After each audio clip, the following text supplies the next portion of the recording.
So we are done with, where did we finish the last lecture? We finished the last lecture in empirical formula. No? Let's do a question now. We've also done the relation between the empirical formula and the molecular formula. That is, molecular formula is equal to X into empirical formula, and also molecular formula mass divided by empirical formula mass is equal to X. We have done those things also. Yes, sir. Okay. Write a question.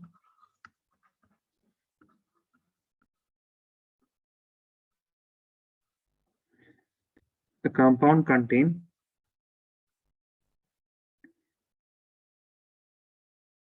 69.9% iron and 30.1% oxygen. Okay, a compound contains, not a solution. Okay, these are the percentage of iron and oxygen in by mass. Okay.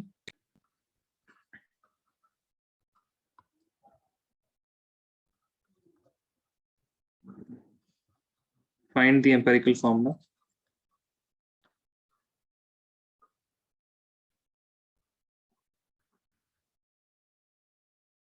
of the compound.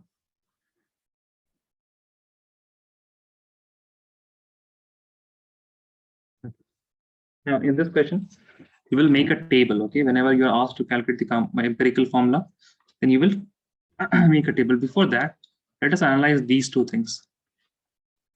So if we have 69, iron is 69.9% and oxygen is equal to 30.1%. Okay. Now, if I say in 100 grams of compound,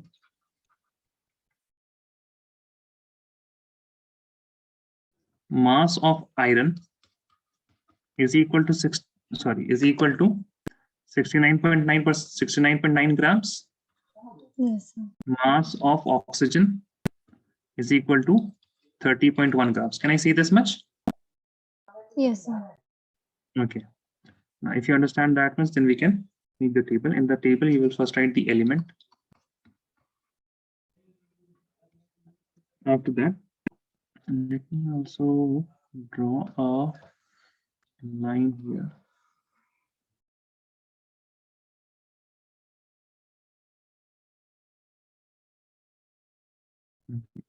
After we are done with the element, then you will write the percentage by mass. Okay, the mass. After that, you will write the mole ratio.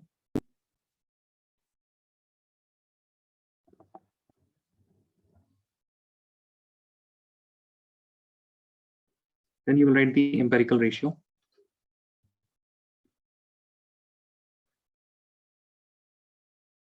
Then you will write the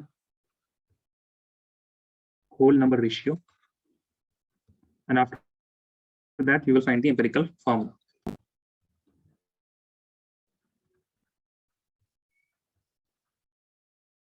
Okay, so these are tables now. So the tables, so it will also have this type of.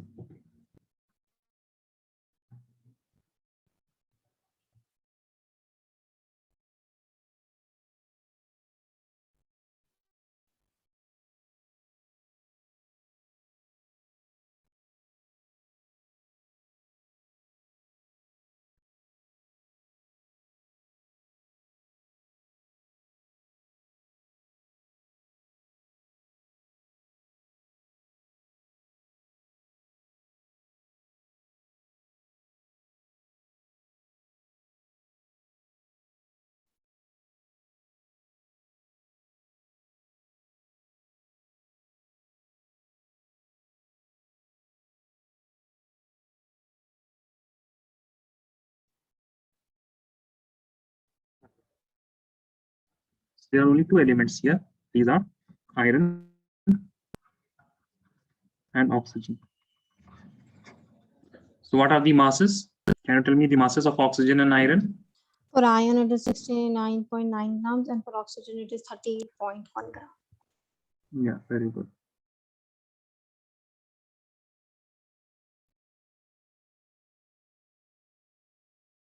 This is 69 point.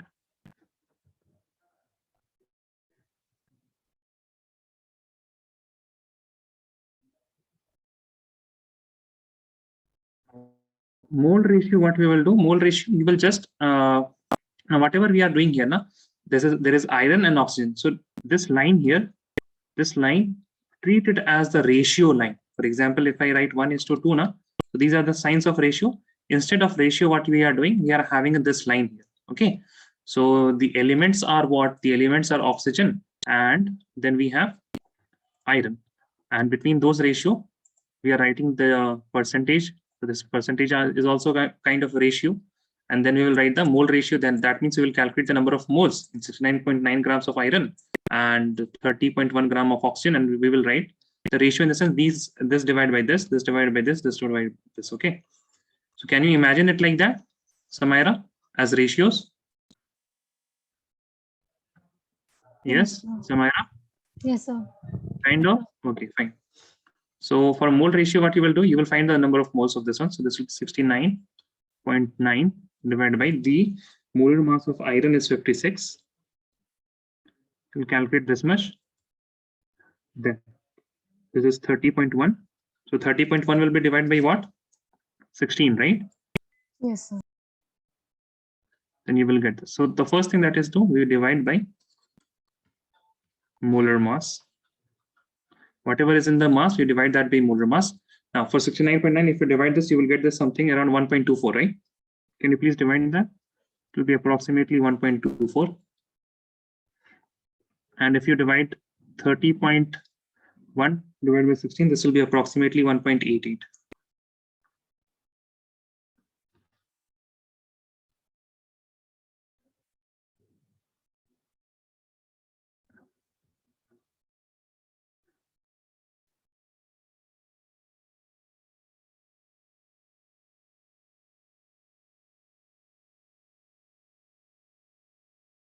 Now, the next part, what you have to do, tell me which is the smallest here now, 1.24 or 1.88, which is smallest?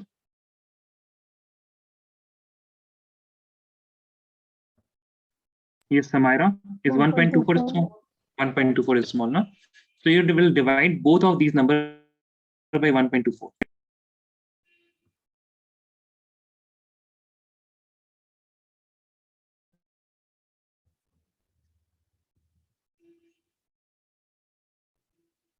So after this, you have to divide by smallest mole ratio. Okay, so whatever the smallest mole ratio part you got, it is 1.24 now. You will divide both these numbers by the smallest mole ratio. Now we have to make these things whole number. So if I have 1 and this is to 1.5, correct? This is 1:1.5. Yes, Samira? What, sir? This column, we can say it is 1:1.5. The iron to oxygen ratio is 1:1.5, right? Yes, We sir, are yes, treating sir. this. Okay.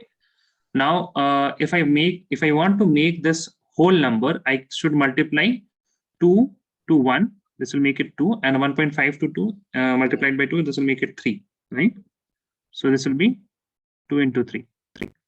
So what you have to multiply to make it whole number, that you have to change in each question. That is why I will not write anything here. Okay, you have to determine what will be multiplied differently in each of the question. For here it was 1 and 1.5. That is why I multiplied by 2. We got for each 2 oxygen we have 3. For each 2 iron we have 3 oxygens. Correct?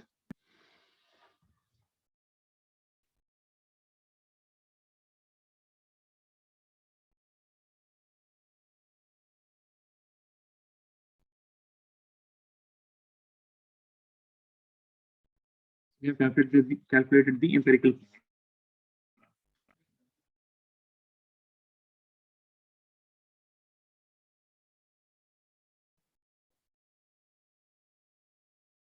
So please let me know if you are done. Done, sir. Done. Okay. Let us do a question which will summarize everything that we have learned from stoichiometry till empirical formula. And in this question, you have to also calculate the molecular formula. Okay, this is the question. Question number, this is, I guess, 34. Yeah, I guess this is question number 34. Okay. Question number 34 of your NCERT. Please write the question. A welding fuel gas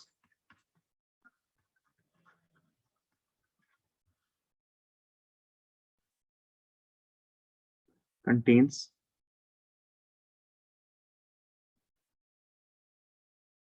carbon and hydrogen only. Contains carbon and hydrogen only.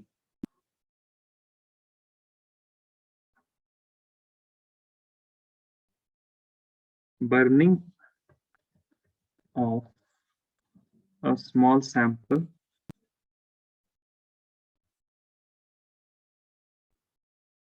of it produces oxygen also. Right?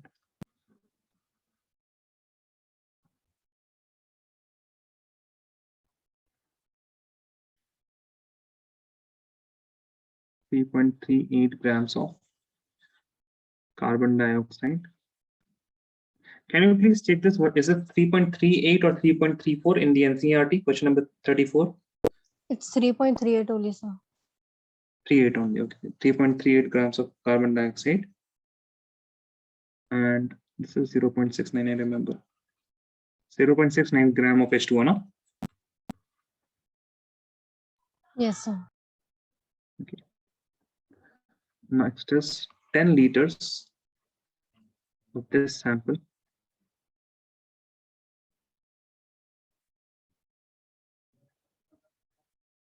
weighs 11.6 grams at standard temperature and pressure.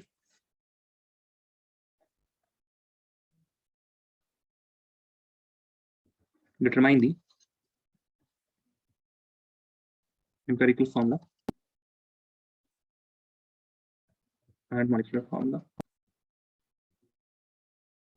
of the gas. Let me know if you are written the question, okay? If you're done with the question. Yes, I have done. Okay, just wait a second. We have a sip of water.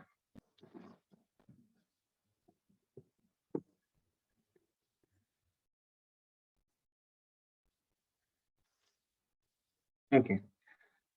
So the first thing is that we will identify that it is a gas. Okay.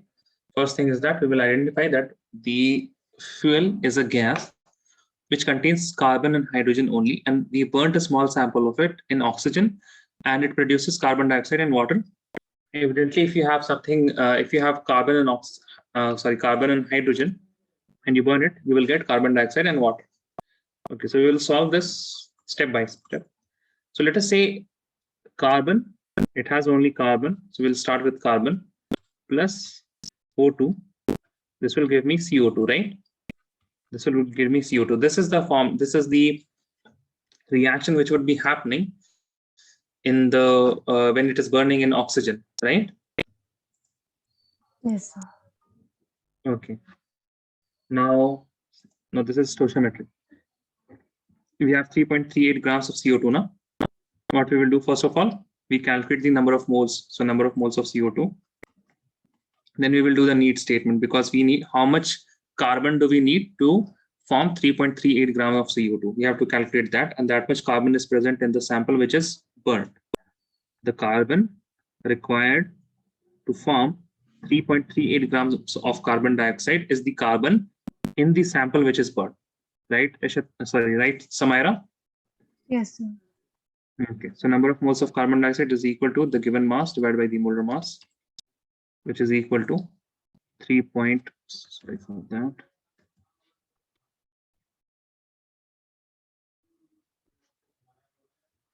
Divided by 40. This is the number of moles. Now, from this chemical reaction, I can say according to the above reaction, 1 mole of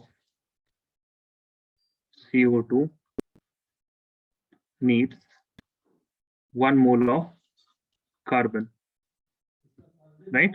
1 mole of CO2 needs 1 mole of carbon, and hence 3.38 by 40. Okay, this is 44 now, not 40.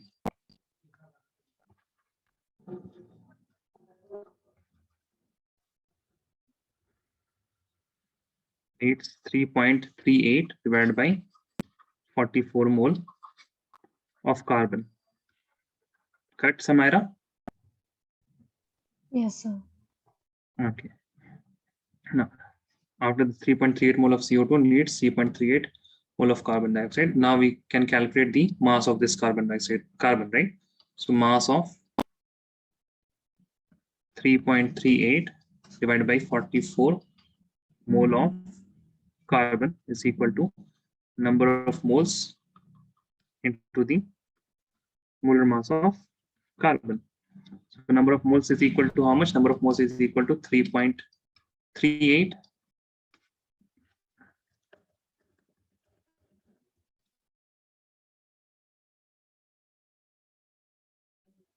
44 into 12. So can you calculate this and tell me what will be the answer?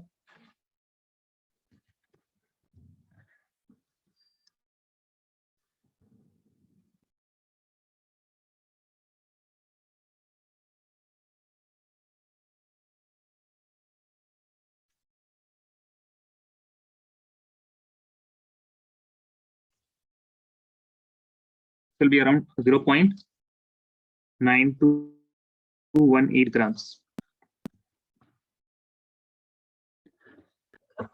Excuse me. Let me know if it is right, Samaira.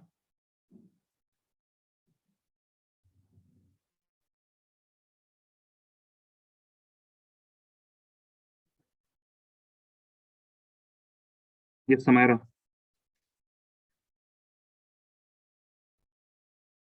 Yes, sir, it's correct. Yeah. So are you following till here? You have calculated the mass of carbon in the sample, right? Yes, sir. Okay. So mass of carbon is equal to this much.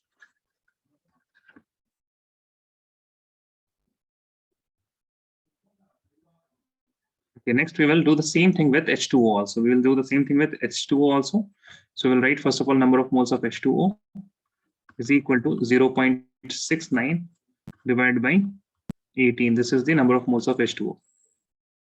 Here we can say, okay, we also have to write the chemical reaction. So the chemical reaction will be H2 plus O2 gives H2O. So 2 here and 2 here. Now I can write 2 moles of H2O needs 2 mole of H2, right? It needs 2 moles of H2. Now also I can write 1 mole of H2O needs 1 mole of H2. Correct? 1 mole of H2O needs 1 mole of H2. That is why 0.69 by 18 mole of H2O needs 0.69 by 18 mole of H2, and hence we can find the mass of H2 in sample. It's the number mass of hydrogen in sample is equal to the number of moles into the molar mass of H2. So number of moles is equal to 0.69 divided by 18 into 2. That is the, we will get whatever this is in terms of grams. So this will be equal to, okay, sorry for this mistake here, 0.68. This will be 0.69. Change this, 0.69 divided by 9 grams. Calculate it and tell me this now. How much is this? 0.076 gram.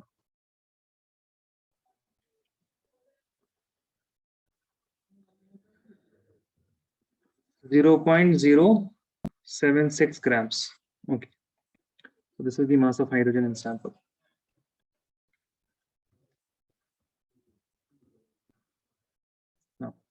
Let me write whatever we have found now. We have found the mass of carbon is equal to 0.9218 grams. Mass of hydrogen is equal to 0.076 grams. Now, you can also find the mass of sample. Mass of sample will be equal to 0.9218 plus 0.076, whatever this is in terms of grams. So please add this and tell me now what is the sum. It's a 0.9978 grams. How much? 0.99. 78 grams.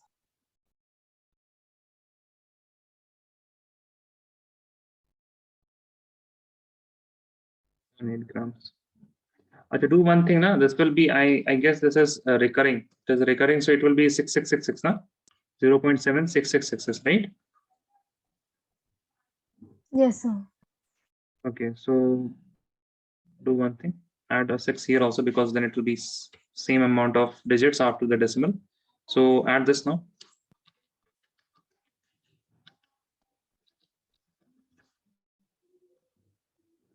(0.9984 grams), correct? Yes, Samaira. Yes, sir. Okay. From here we can calculate the percentage of carbon.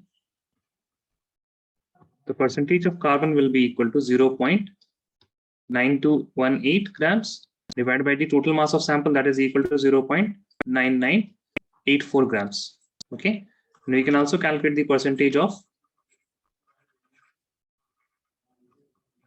hydrogen is equal to 0.0766 grams divided by 0.9984 grams.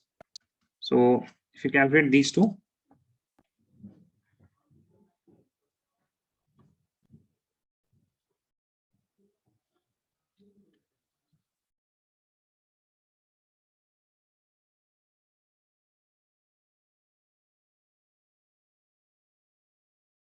this will be okay. Wait a second. Percentage, then it will be multiplied by 100. I forgot that.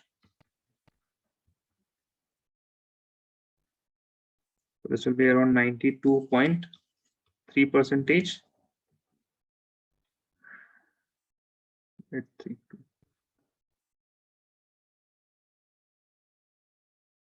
And this will be around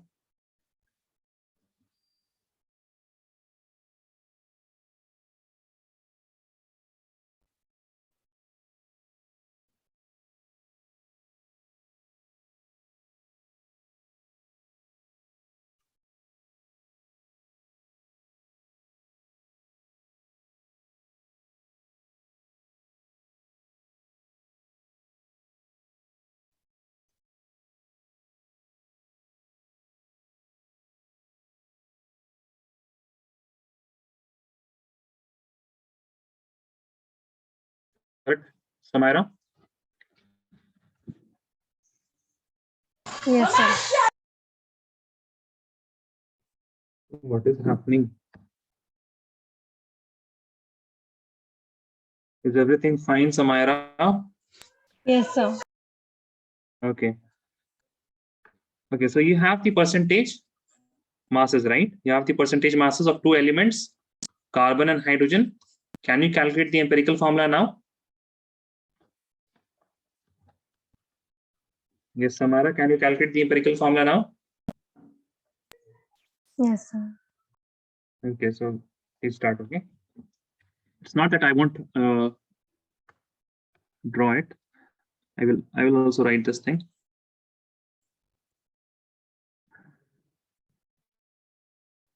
So we will have the elements first.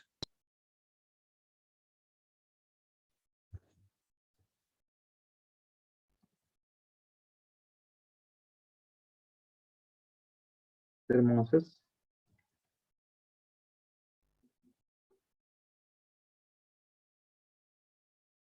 After masses, I have to write the mole ratios, a bit of more space. Then I have to write the then a bit of more space.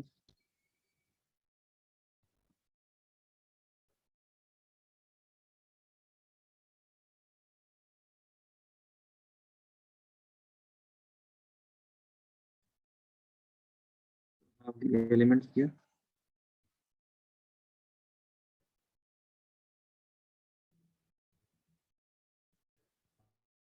After elements, we will have the mass.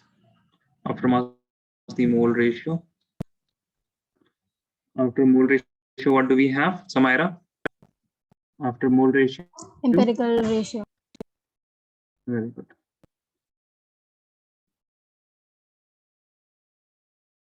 Then we have whole number ratio. After that, we have the empirical formula.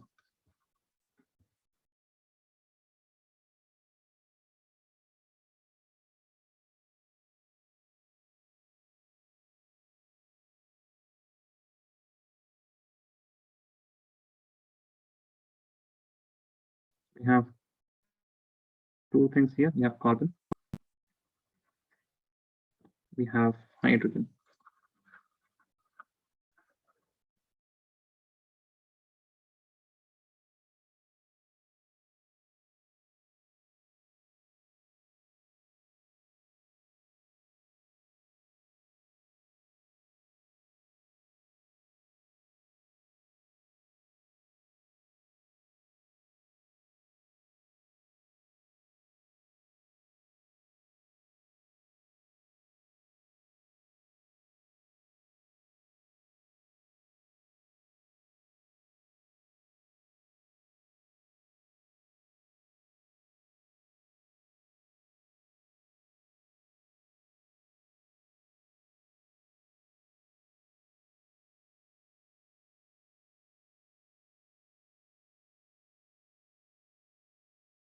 Tell me if this is correct.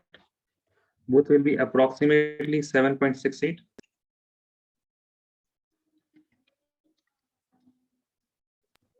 Yes, sir.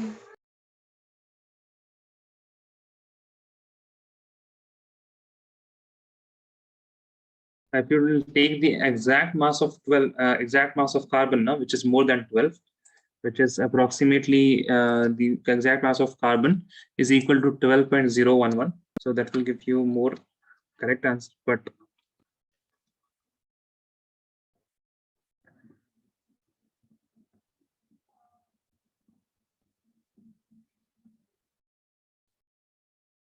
take the exact mass, 12.011, it will give you 7.68 exactly. And the empirical ratio here is both are same, so I can say this is 7.68 by 7.68, which is equal to 1.68 divided by 7.68. This will be also equal to 1. So the whole number ratio is also equal to 1. Hence the empirical formula is for each carbon atom, we have one hydrogen atom. So this is the empirical formula. Any doubts?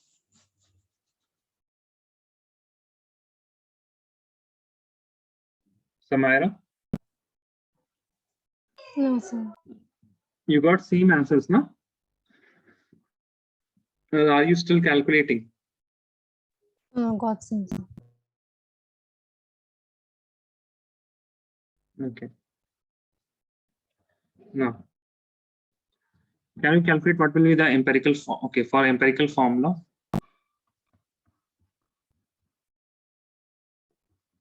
is equal to CH. What will be the empirical mass? What is the mass of carbon? Yes, Samaira, what is the mass of carbon?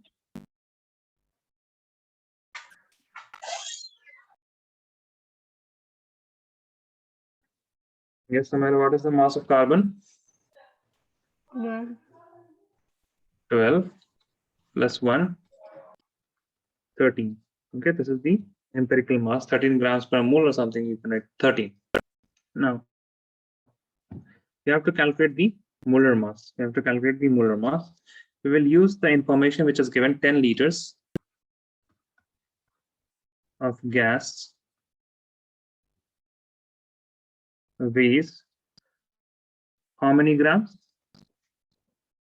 10 liter of gas weighs how many grams? 11.6 grams. So 1 liter of gas weighs how many grams? 11.6 divided by 10. 10 grams. Yeah. Now tell me 22.4 liter of gas weighs how many grams? 22.4 into 11.6 divided by 10 grams. Correct? Yes or no? Yes, sir. Why did we take 22.4? Because if we take 22.4 liter of gas, this is 1 mole now. So indirectly what we are calculating the mass of 1 mole of gas. That is, we are calculating the molar mass of gas. Yes or no? Yes, sir. We are calculating molar mass of gas now. So calculate this. This will be approximately equal to 26 grams. This will be approximately equal to 26 grams.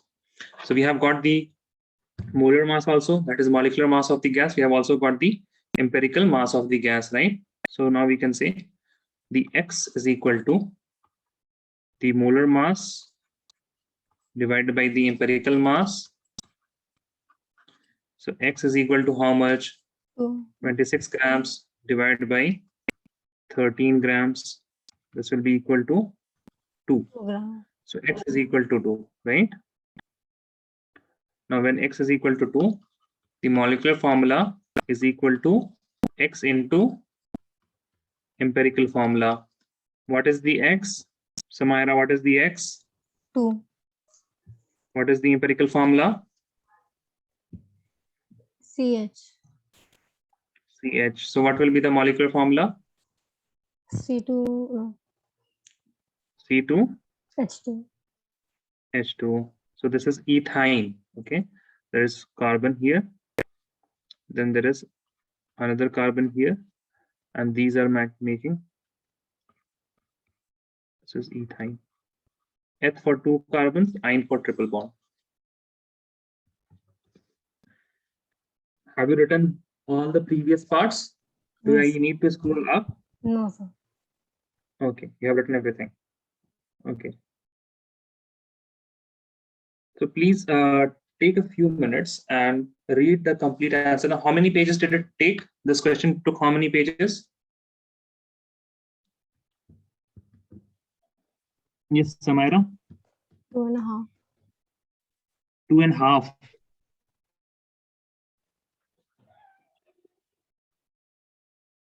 You said 2.5 now? Yes, sir. Okay, so read the whole thing now. Read the whole thing. Slowly. If you have any doubt anywhere, let me know.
Let me know if you are done.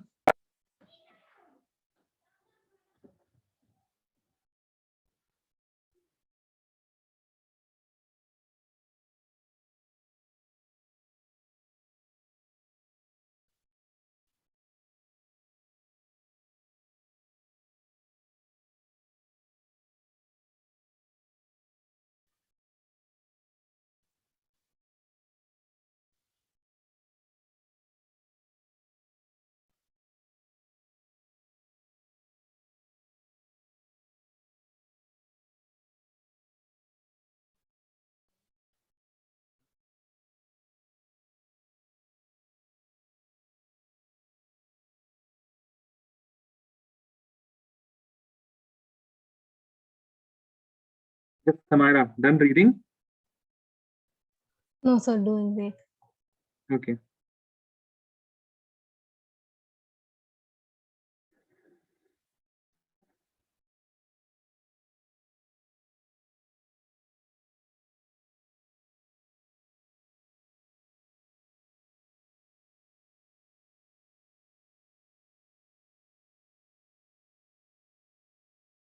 Done, sir. Done.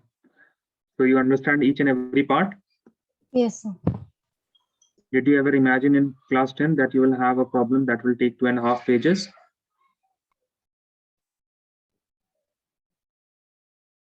No, sir. But it's fine, na? You understand each bit. It's a long, lengthy question, but you understand each bit, okay? And that's the only thing that you will have to have the patience. Now you understand now that a question can have 2.5 page answer also. That is the first chapter, and you are having, this is an NCERT. Now we are not talking about the JEE and NEET questions, right? So some of the questions can be very lengthy, but after that, what will happen? After that, what will happen? You will gain some kind of intuition for things. Okay, so you will gain some kind of intuition for things. For example, these things you won't have to write these things. Okay, you will directly write this statement, this part. Okay, you will directly write this part after some after some chapters. But as of now, please have patience and write everything. Also, I will tell you to redo this question at home. Redo this without looking, okay? Without looking, you have to redo this question. Also, did we do any question of 25 ml of 0.05 molar H2SO4, something like this in stoichiometry? What mass of CaCO3 is required to react completely with? Achha, wait a second, let me just see.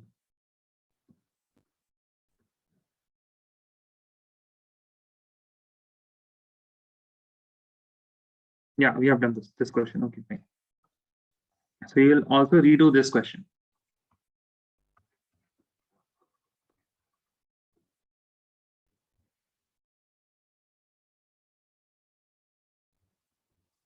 Okay, Samira? Okay, sir. Okay. So now, the numerical portion of your this chapter, that is the first chapter, is completely finished. Now you can attempt any question in the NCERT. Now, obviously, there are some topics like significant figures, law of chemical combination. Now, significant figures you must have done in the physics class, correct? You have done, right? Significant figures. Yes, sir. Okay, accuracy and precision. Yes, sir. Okay, fine. But have you also done law of chemical combinations? No, na. Physics में ये कहाँ पढ़ाया जाता है? Yeah, I was Physics में you going to don't say have law that of only. chemical. Yeah. Okay. So let us see.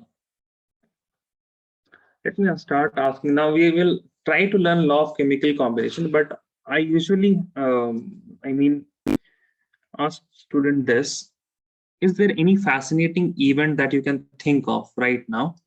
I mean, anything which would happen and that would be very interesting for you. You will be thinking about it, kab hoga, and is there any that kind of event in your city? Maybe some concert which will happen, or expo, or book fair.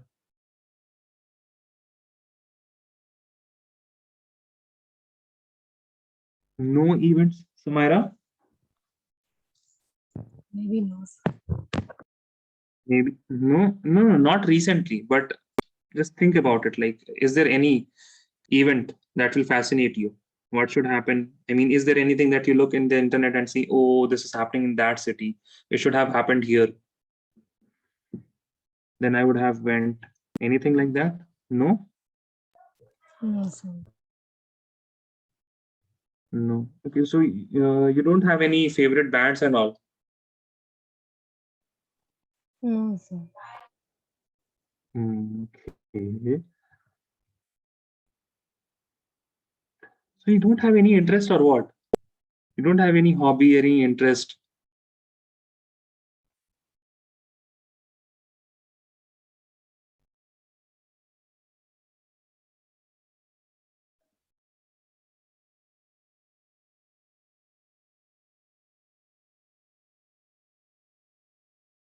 Yes, Samara?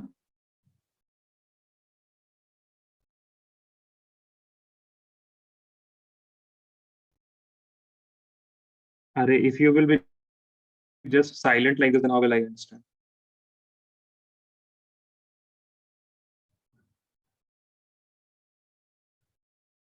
Yes, Samira, Yes, sir.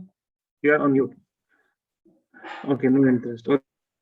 Okay, fine. Then you have to use your imagination now. Okay, you have to use your imagination now. Think about the time of the period of hunter and gatherers. Hunter gatherers. What would be the events of fascination for them? When would they be really excited? What would have happened? Obviously, it would have been a natural event and not a man-made event. Some man-made event like festivals and all, but most of the events that would fascinate them would be the natural events. Now, for example, I'm giving you one example. Just tell me yes or no. The hunter and gatherers, they would be very fascinated when they saw rainbow. True? Yes, sir. Yeah. So can you think of some similar events that would fascinate the hunter and gatherers?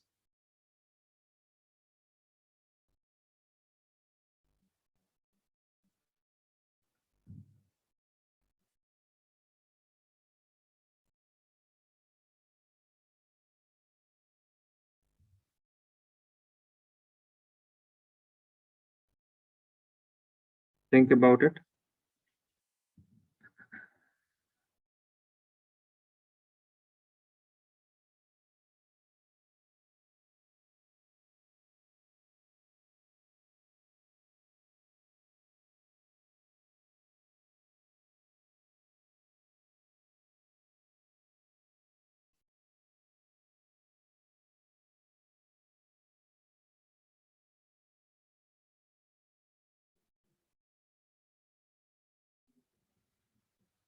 You can't think of anything, Samira?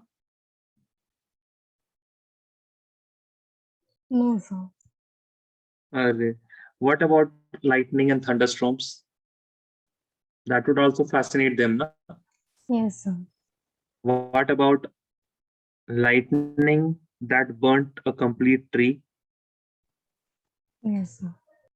So fire would have been a fascination until and unless they they discovered it in the sense they saw fire when it was lightning and it burnt up a complete tree.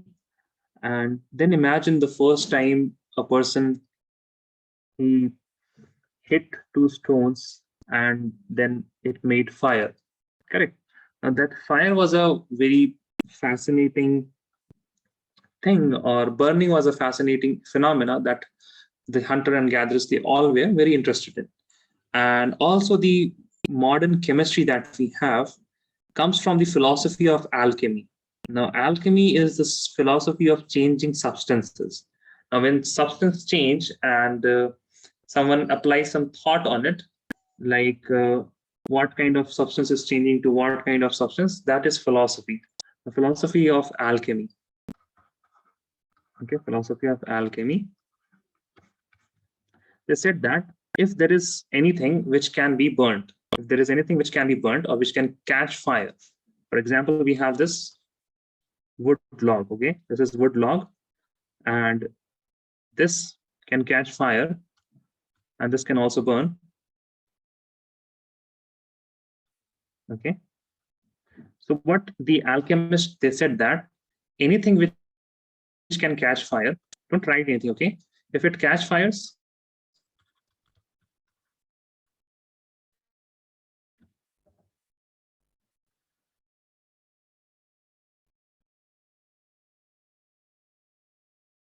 it has an element, phlogiston.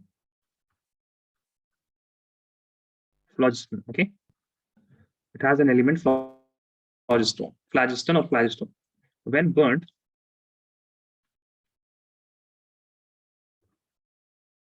then the mass of this wood log will decrease, right? Then the mass of this wood log will decrease when burnt. The mass of wood log decreases. Hence, and when the mass, when it is burned, we cannot burn it furthermore. And wood can be burnt only once. Now, if this is phlogiston, I mean, if it is burnt completely, we cannot burn it again. That means when I burn something, after burning, the element of phlogiston vanishes, right? It gets destroyed. So phlogiston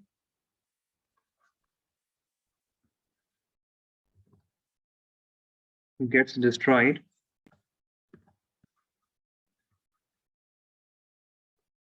on burning.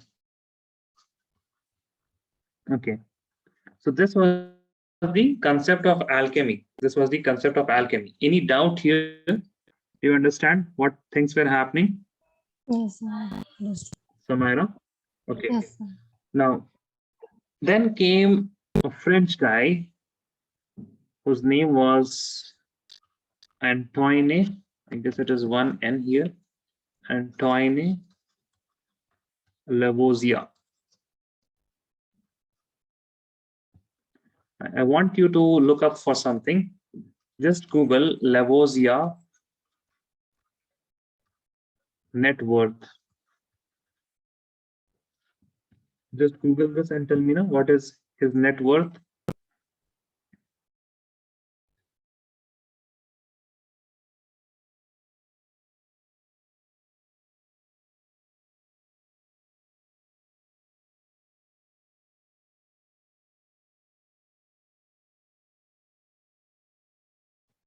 It's showing 90 billion. 90 billion, right? Yes, sir. I guess Bezos has something around 200 billion net worth. So obviously I can say that Lavoisier would have been pretty rich guy, right? Pretty rich guy. Now, this much amount of money is not, chemistry does not have this much amount of money. So don't make any career decisions right now. Okay. So 90 billion, he inherited from his mom, and some of it he also inherited by marrying a daughter of very rich guy.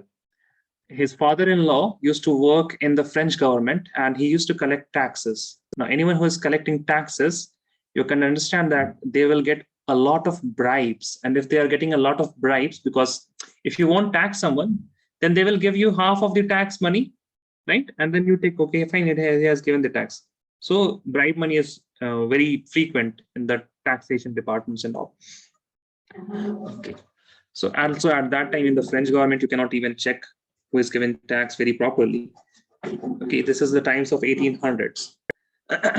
Then Lavoisier's father was a lawyer, so he also wanted his son to become a lawyer. But Lavoisier had some other plans. He collected equipments for chemistry. He also collected the reagents or chemicals. Okay, and that is why when you use a chemical, it is completely of no use after you have used it once. That is why chemistry is kind of an expensive subject to study, or that time particularly. And the only thing that Antonio Lavoisier was very obsessed with was careful measurement and careful thinking.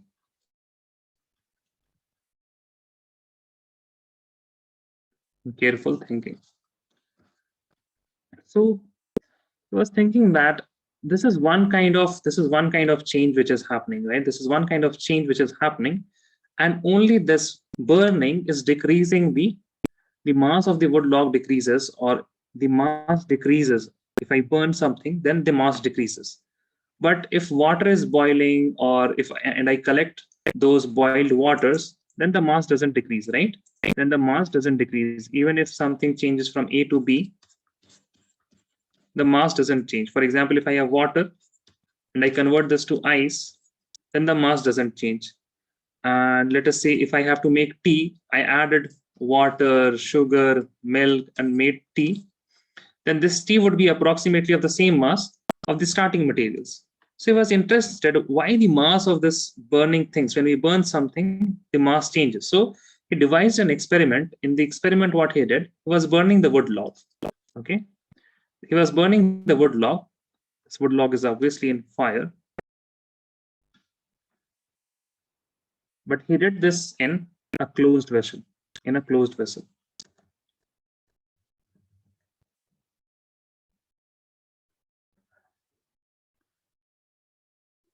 Now, when he did this in a closed vessel, then he saw that mass of vessel inside this, he has put wood log and then he burnt it.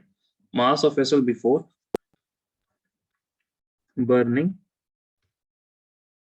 is equal to mass of vessel after burning. Okay, the mass of vessel after burning. Then he said that, see, this is a chemical change which is happening. It is irreversible. At that time, the chemical changes and the physical changes, he has also described that. For example, water to ice, we have converted water to ice, but we can also convert back from ice to water, right? We can also convert from ice to water. And that is a physical change, but this wood log cannot, this ashes that will get after the burning, we will get the ashes, right? These are the ashes that we will get after burning. Now, this cannot be converted into wood again. Now, this is a chemical change.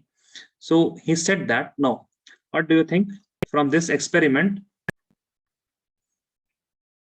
Which law would he propose from this experiment? Which law would he propose? Law of conservation law. Right, law of conservation of mass. Okay. So now, who proposed the law of conservation of mass?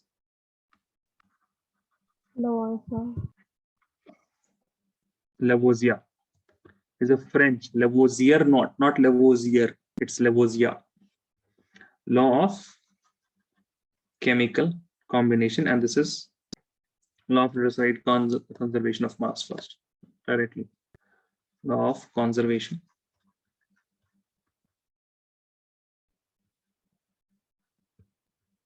of mass. So can you please write while I'm dictating? Samira, can you write while I'm dictating? Okay, right. In a chemical reaction,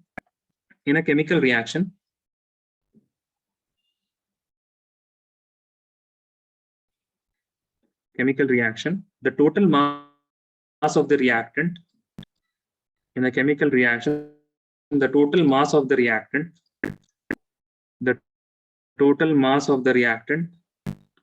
is equal to the total mass of the product, is equal to the total mass of the product, is equal to the total mass of the product.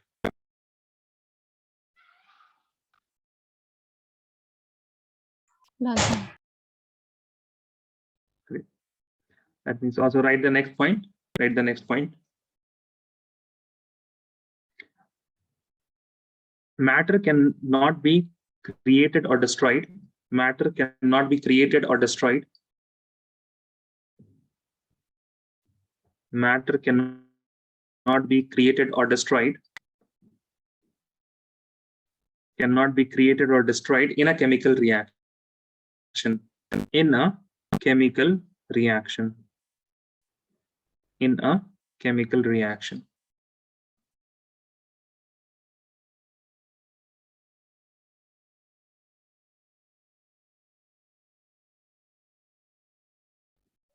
Matter cannot be created or destroyed in a chemical reaction. Done? Done. Okay. Now, there comes a next guy. He was looking into the products of different reactions. He was looking into the products of different reaction, and he was exactly looking at the compounds also. But at that time, the compounds word and the molecules, atom, these were not discovered. So, for example, if they said hydrogen, so this was hydrogen. What was hydrogen? Hydrogen was anything which reacted with oxygen and it gave water. Okay. So these symbols H2, O2, H2O, these were not in use at that time. So hydrogen plus oxygen. What is hydrogen? Hydrogen is anything when reacted with oxygen, it should give water. What is oxygen? Oxygen is anything which when reacted with hydrogen, it gives water. Now that is why, see, all the chemistry. Okay, one more point was that when Lavoisier gave the law of conservation of mass, at that point chemistry began. At that point the chemistry began. First it was alchemy because it was a philosophy, there was no scientific method. But due to Lavoisier, the switch between alchemy and chemistry happened only after the law of conservation of mass. If you look in the Wikipedia of the phlogistone's theory, there's a theory of phlogiston, then you will see that Lavoisier was one of those people who by evidence discarded this theory and criticized this theory. So Antoine Lavoisier was mainly responsible for collecting whatever other scientists are doing, and then he used to analyze and test them. So careful measurement for testing them, and then testing the results by careful thinking. Okay, now coming to the scientist, which was Joseph Proust now. Joseph Proust. Okay, so he was not a very rich guy. He didn't do any much of experiments and all. He just saw a few things. So we have hydrogen and oxygen, and it gave water. So what he saw was that whenever two elements combine to give a particular compound, whenever two elements it combined to give a particular compound, then what happened? Then this compound would have the masses of the elements in simple whole number ratio. For example, now we understand that hydrogen is what? H2, and it has oxygen. So hydrogen has the mass of 2 and oxygen has the mass of 16, correct? So the simple whole number ratio is what? 1:8. That means in experiment wise, at that time, what he would have seen that if I take for example 1 gram of hydrogen plus 8 gram of oxygen, then I would get water, and water was 9 grams. 9 grams of water. Now, what he saw was that if I take for example 2 grams of hydrogen, then I have to take how many grams of oxygen? I have to take 16 grams of oxygen. Okay, and then I will form 18 grams of water. Now we know this because of stoichiometry. Yeah, it's a bit of stoichiometry now. Okay, but we know this because of stoichiometry. But at that time, this was very revolutionary, right? Because without knowing atoms, without knowing molecules, he was able to predict that even if I take, for example, 2 grams of hydrogen and I take even 18 grams of oxygen, then also, even then what would happen? I will not be reacting 2 grams. I will be reacting with only 16 plus 2, So 2 grams of hydrogen will react, 16 grams of oxygen will react, and I will get 16 grams of water plus 2 grams of oxygen that would be remaining. So he said that they would only add up, they would only combine if they had the whole number ratio of their masses. They had whole number ratio of the masses. Now this law was known as the law of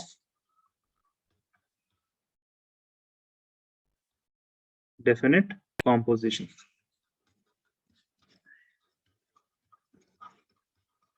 Okay, law of definite composition. Okay. Now please write this law of definite composition. Then when you are done, tell me and I will dictate it. Okay.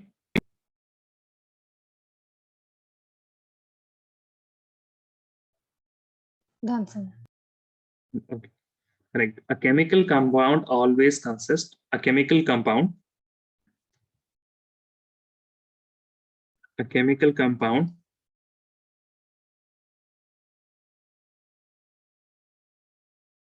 always consists of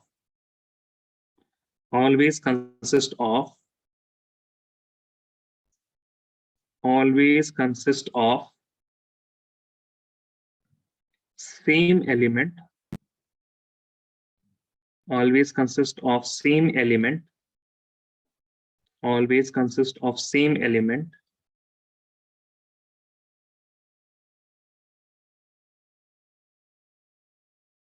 and combine together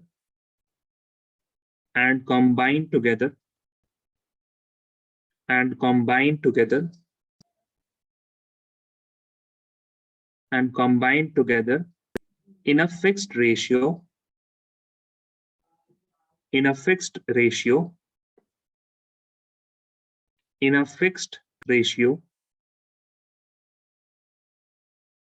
by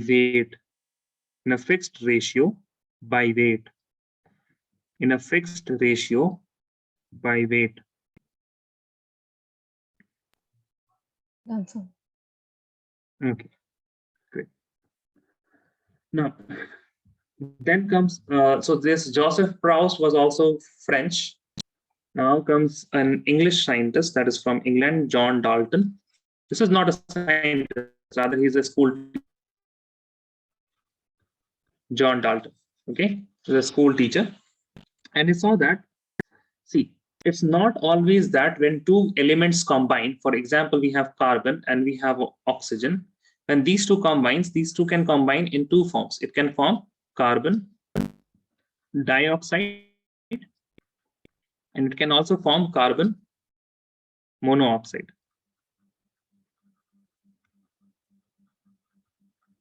Right?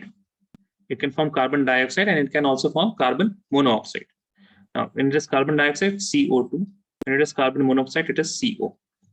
So he saw this, was okay, like fine. Let us see something else. For example, nitrogen. You have nitrogen and oxygen. And when nitrogen and oxygen they combine, they can form many oxides, but we will take a few. For example, it can form NO2. It can also form NO. It can also form N2O.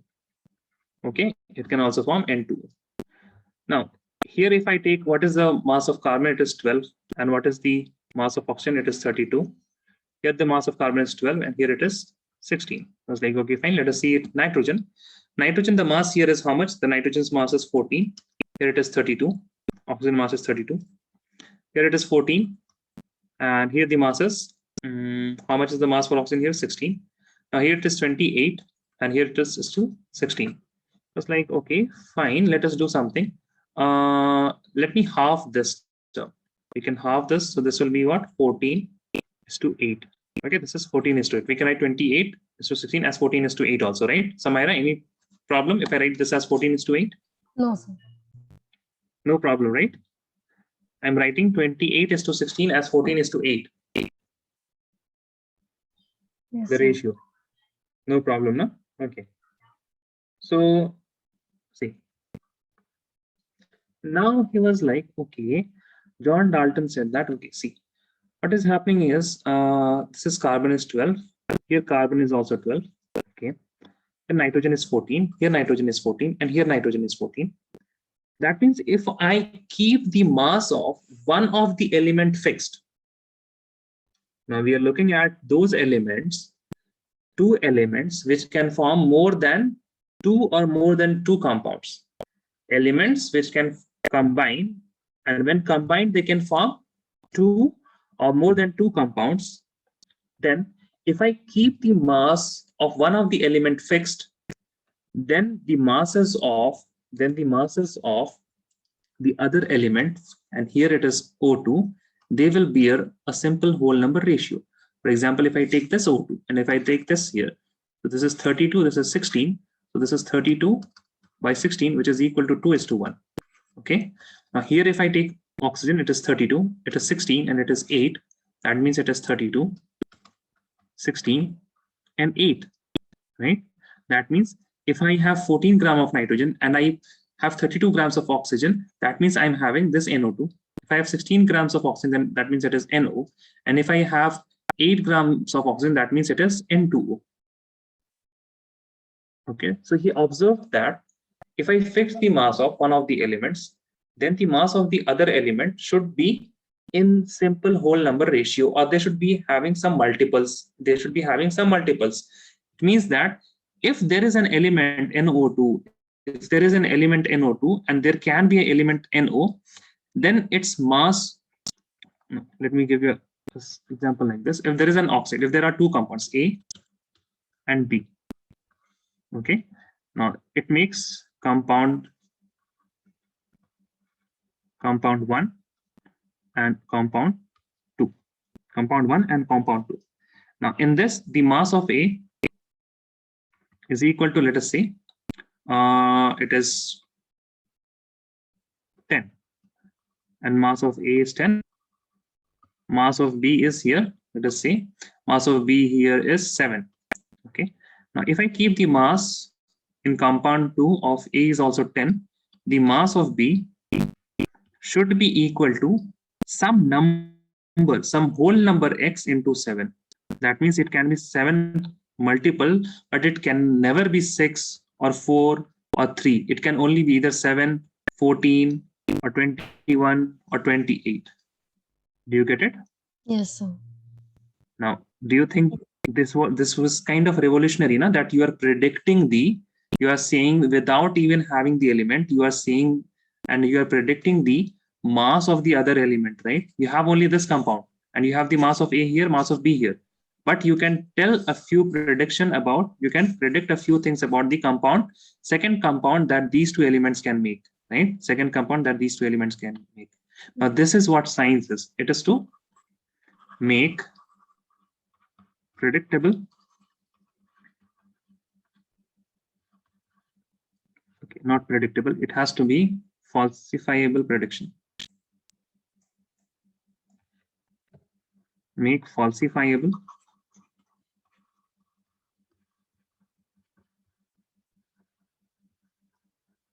prediction, right?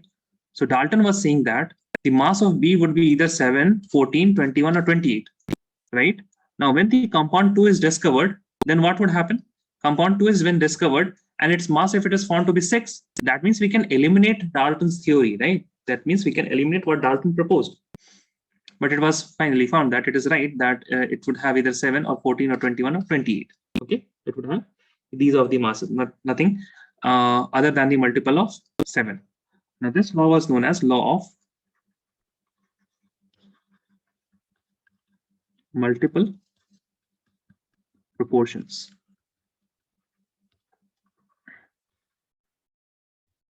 Now I would write this law because it is quite a bit long, and I would also tell you how to understand this law by its statement.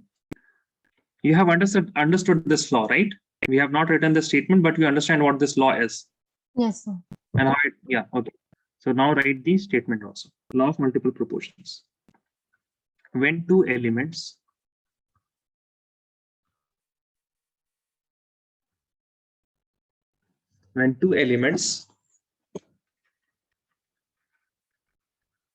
combine to form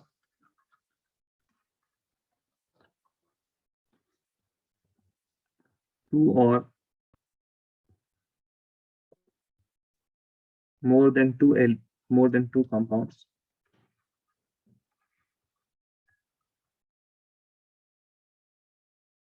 then masses of one of the element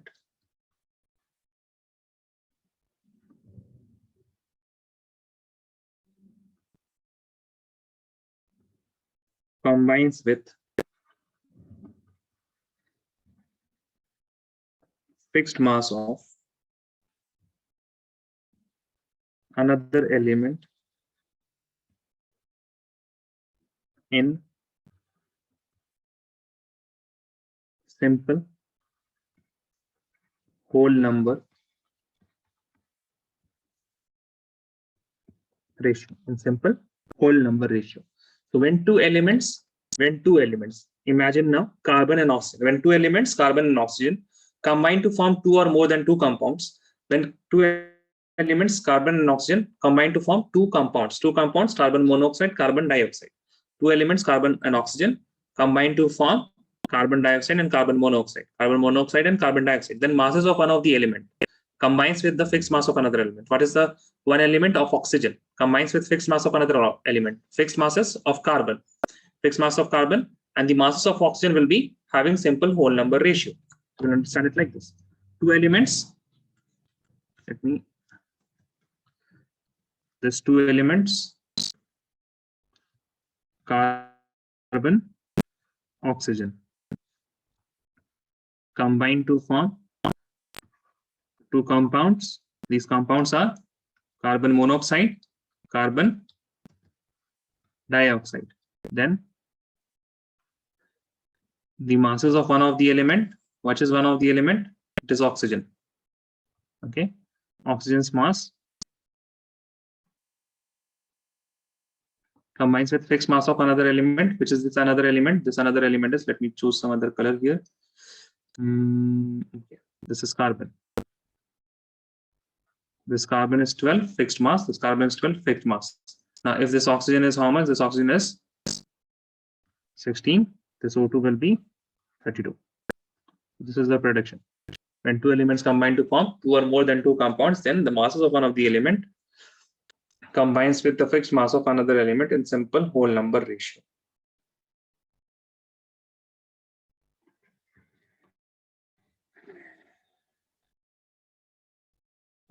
Let me know if you're done.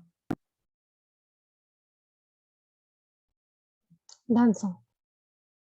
Okay. Great. Now, let us come to the next law. Okay. Next law. So next law was given by, okay, what was his name by? This was Gay-Lussac, if I remember. Yeah, it was Gay-Lussac. Now, what Gay-Lussac saw? Gay-Lussac was famous for this reaction. He took hydrogen. Hydrogen is a gas. He took oxygen. Oxygen is a gas, and he found water.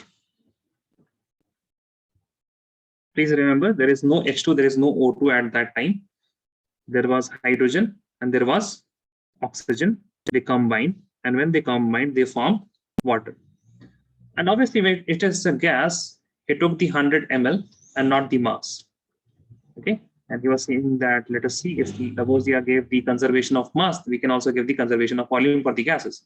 Oxygen was taken as 50 ml, and he found that water is formed 100 ml. It is formed how much? 100 ml. I was like, okay, fine, I cannot do anything else. So what I can do here is I can give something. So if I take the volumes and take the ratios here, so if I take 2 volumes of hydrogen and 1 volume of oxygen, I will get 2 volumes of water. I will get 2 volumes of water. Then he did some other experiment. This was the main experiment that he did. And also let us see carbon. No, carbon cannot be done like this. No? What can I say? Yeah, hydrogen, H2 and F2. So if we have hydrogen plus fluorine, okay, plus fluorine, this would get hydrogen fluoride. Hydrogen fluoride. Okay. So what he said that if you take one portion of this, one ratio, this is also one ratio, you will get 2 volumes of hydrogen fluoride. Now, if we test this in our, if we test this now with the chemical formulas, so this is H2, fluorine is F2. So he said that it will be a simple whole number ratios, right? So hydrogen will have one volume part, fluorine will have one volume part, and you will get 2 volumes of hydrogen fluoride. So this is now, if we see HF is formed, then this will be how much? 2HF now. So now it is correct. The stoichiometry, if we can see the stoichiometry, what is the stoichiometry here? 1, here it is also 1, and it is 2, right? That means if I take one volume, or rather if I take 22.4 liter of this, I will take 22.4 liter of this, I will get how much? I will get 44.8 liter of HF, right? So 1 ratio, and this is 2 ratio. Yes or no? So Yes, sir. Gay-Lussac's law. So now, can you? I mean, people should appreciate what they did without the formulation of H2 and F2, without elements, knowing about elements and molecules, right? They can predict the masses and the volumes regarding the masses of the volumes. Okay, then write Gay-Lussac law of gaseous volume.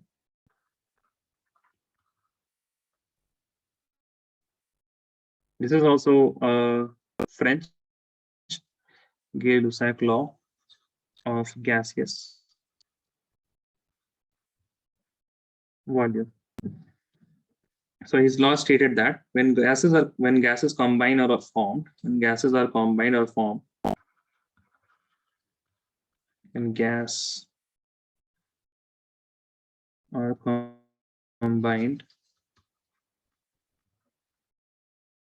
formed in a chemical reaction,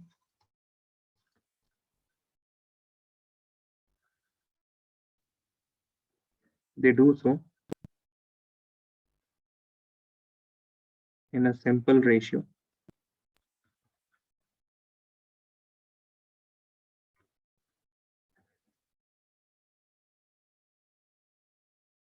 by volume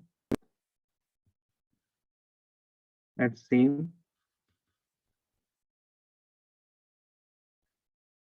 temperature and pressure.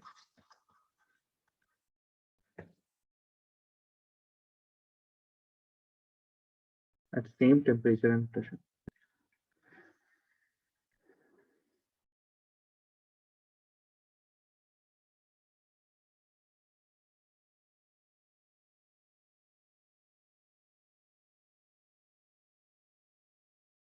Done, sir.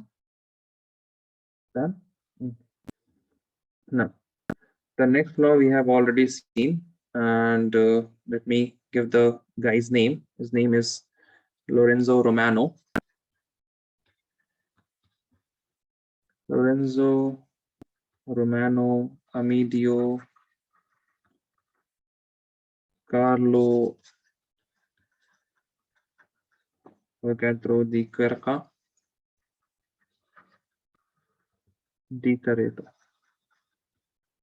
Now, I think now you will appreciate why the Avogadro's, this number 6.022 into 10 to the power 23 has been named after Avogadro, correct? It is rightly named after Avogadro.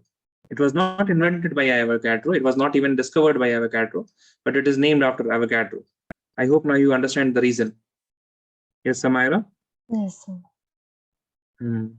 So it is a kind of a joke in chemistry. Maybe the people who named this number after Avogadro, they must be mocking him, right? Because of his long name. Any guess about his country of origin, nationality?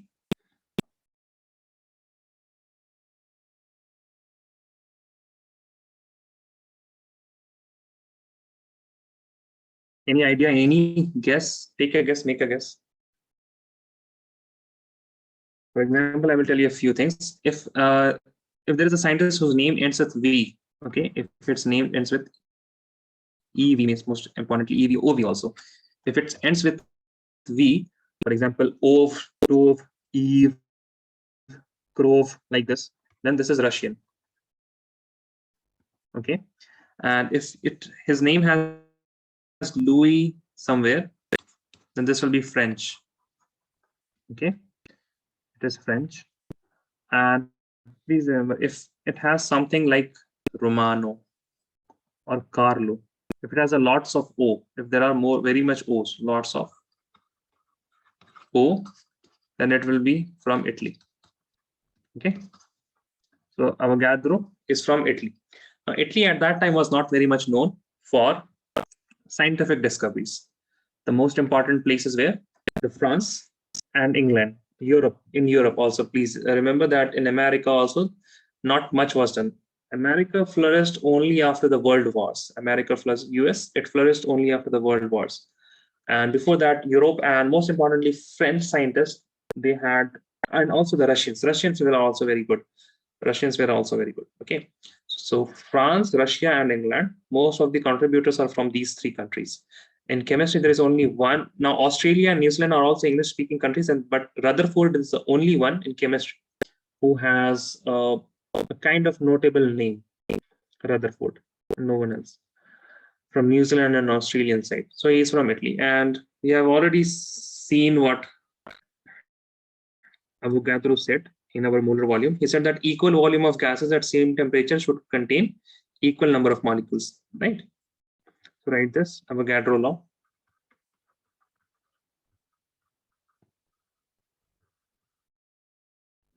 This would be equal volume of gases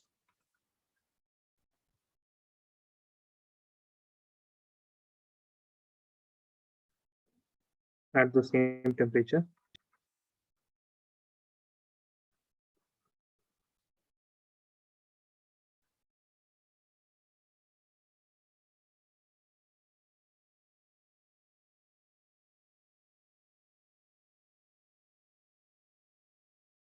Contain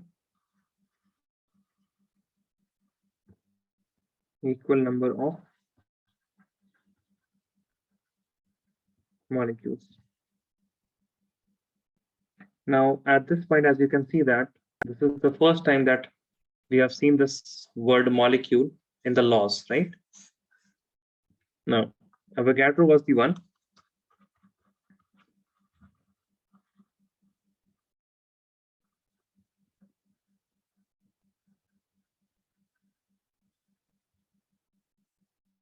between atoms and molecules.